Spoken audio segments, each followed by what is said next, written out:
Você já ficou em silêncio numa reunião mesmo sabendo a resposta? Ou saiu de uma entrevista de emprego com a sensação de que poderia ter ido muito melhor, mas a ansiedade não deixou?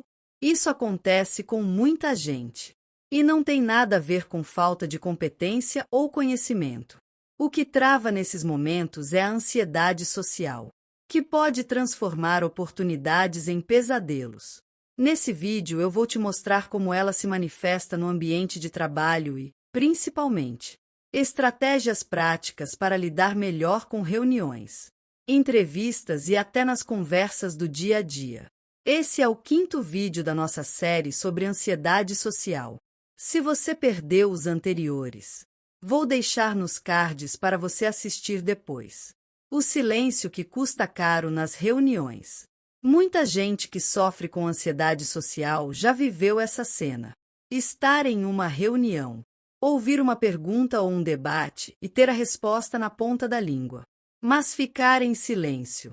O coração acelera, as mãos suam e a mente grita que, se você abrir a boca, vai ser julgado, criticado ou até ridicularizado. E, mesmo sabendo o que dizer, o medo fala mais alto. Esse silêncio constante passa despercebido para alguns, mas pode ter um custo muito maior do que parece. Quando alguém evita participar repetidamente, os colegas e líderes podem começar a interpretar isso como falta de iniciativa ou interesse. Não enxergam a batalha interna que está acontecendo. Só veem o resultado externo, a ausência de voz. No ambiente profissional, onde ser visto e ouvido faz diferença.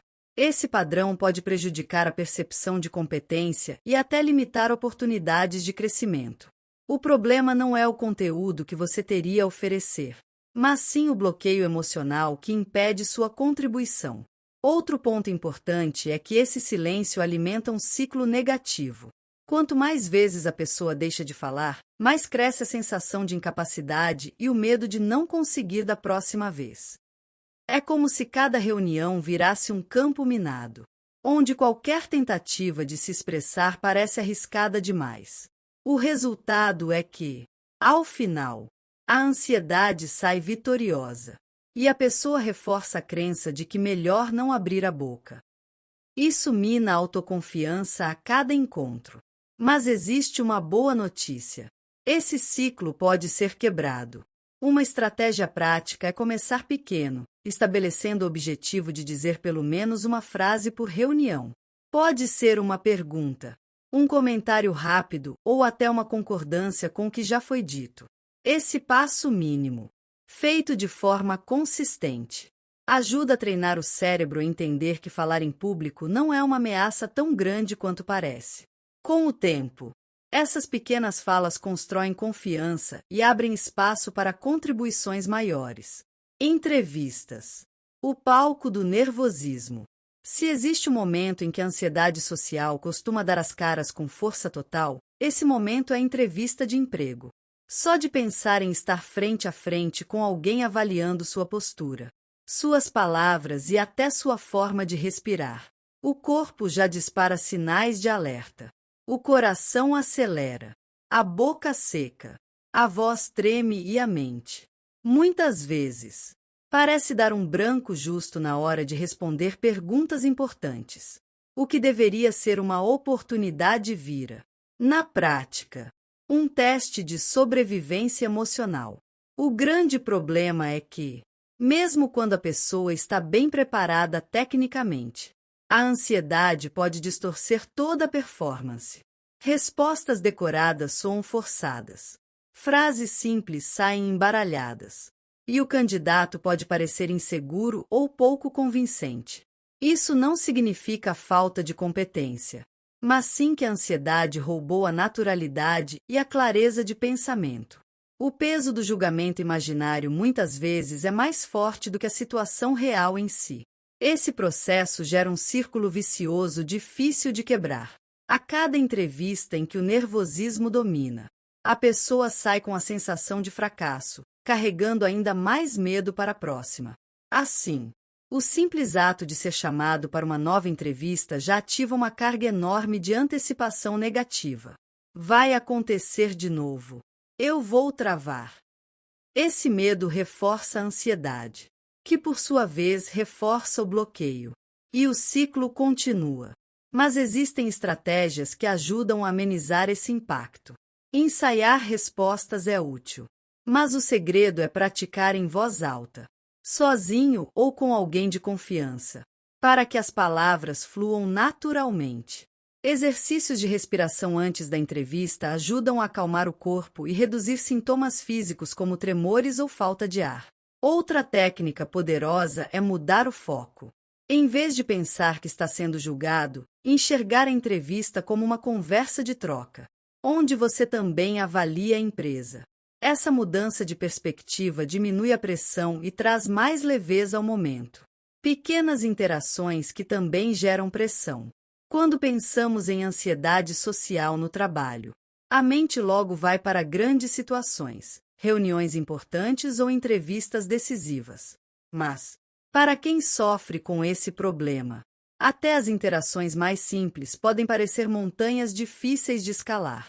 Pedir ajuda a um colega, participar de uma conversa informal no café ou até mesmo dar um feedback rápido se tornam momentos de grande tensão. São situações pequenas, mas que carregam um peso emocional enorme. O que acontece é que a mente cria armadilhas. E se eu atrapalhar?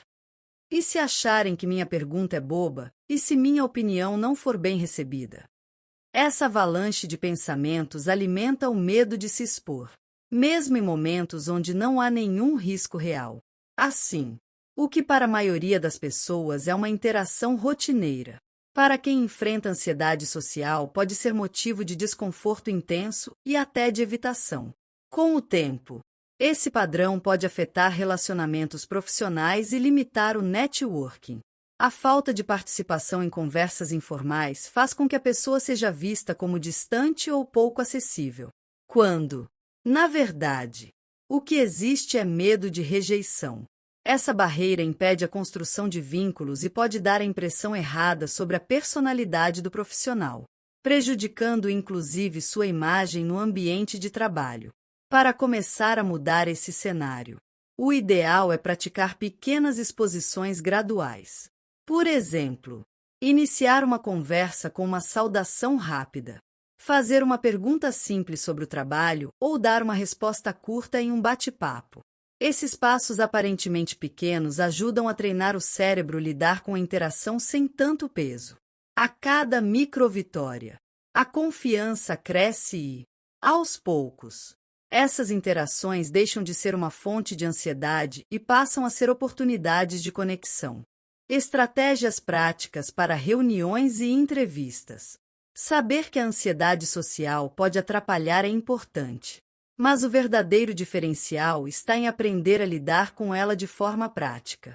Em reuniões e entrevistas, um dos maiores desafios é controlar os sintomas físicos, que muitas vezes aparecem antes mesmo da fala.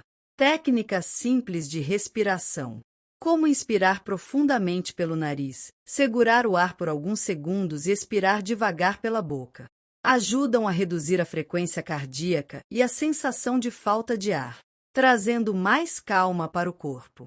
Outra estratégia eficaz é se preparar por escrito.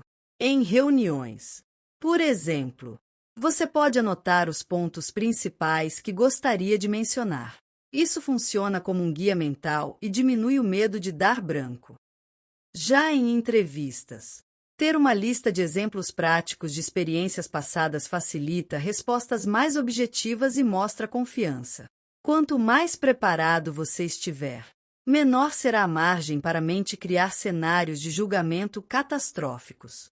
Além da preparação, é útil treinar a exposição de forma gradual. Em vez de tentar se forçar a falar longamente de imediato, comece com participações curtas. Um comentário de apoio, uma pergunta rápida ou até mesmo reforçar algo já dito por outro colega podem ser bons primeiros passos. Essa prática cria o hábito de falar sem tanto peso emocional e, aos poucos, Aumenta a confiança para contribuir de maneira mais completa. Por fim, é fundamental mudar a forma de enxergar esses momentos. Reuniões e entrevistas não precisam ser vistas como tribunais, mas como oportunidades de troca. Em vez de pensar em ser avaliado, pense em compartilhar e colaborar. Essa mudança de perspectiva tira parte da carga de pressão e permite que a comunicação flua com mais naturalidade. O objetivo não é eliminar totalmente a ansiedade, mas aprender a conviver com ela de maneira funcional, transformando vulnerabilidade em força. Um dos maiores equívocos sobre a ansiedade social é acreditar que ela é apenas um obstáculo, embora realmente traga desafios. Também pode se tornar uma fonte de aprendizado e de crescimento pessoal. Reconhecer a própria vulnerabilidade abre espaço para desenvolver empatia, resiliência e habilidades de comunicação mais conscientes. Muitas vezes, quem já enfrentou esses bloqueios aprende a valorizar mais o esforço de se expressar e passa a respeitar ainda mais o processo dos outros. No ambiente profissional, essa sensibilidade pode ser um diferencial. Pessoas que lidam com ansiedade social costumam ser boas observadoras, atentas aos detalhes e aos sentimentos do grupo. Essa percepção aguçada pode gerar insights importantes em reuniões, além de facilitar a construção de relacionamentos mais autênticos. O que parecia uma fraqueza pode, na verdade, se transformar em uma habilidade valiosa. Transformar vulnerabilidade em força também exige coragem de assumir, aos poucos, esse desafio. Isso pode significar conversar de forma honesta com colegas próximos ou até buscar apoio de profissionais especializados. Cada passo de abertura ajuda a normalizar a experiência da ansiedade, mostrando que ela não define quem você é, apenas faz parte de sua trajetória. Essa postura não só fortalece a autoconfiança, mas também inspira quem enfrenta dificuldades semelhantes. Com o tempo, os momentos que antes pareciam insuportáveis passam a ser vistos como oportunidades de crescimento. A ansiedade não some da noite para o dia, mas pode ser ressignificada. Em vez de paralisar, ela pode ser usada como sinal de que você está se desafiando, expandindo sua zona de conforto e conquistando novas possibilidades. No fim, é essa transformação que abre portas para uma carreira mais confiante, relacionamentos mais saudáveis e uma vida mais plena. A ansiedade social no ambiente de trabalho pode ser um fardo, mas também pode se transformar em combustível para o crescimento. Vimos como ela aparece em reuniões, entrevistas e até nas pequenas interações. E também exploramos estratégias práticas para lidar melhor com esses momentos. O mais importante é lembrar que cada passo conta. Pequenas falas, pequenas vitórias e pequenas mudanças de perspectiva constroem, aos poucos, uma confiança sólida. Essa jornada não é sobre eliminar a ansiedade, mas sobre aprender a conviver com ela e até usá-la como força. Até o próximo vídeo.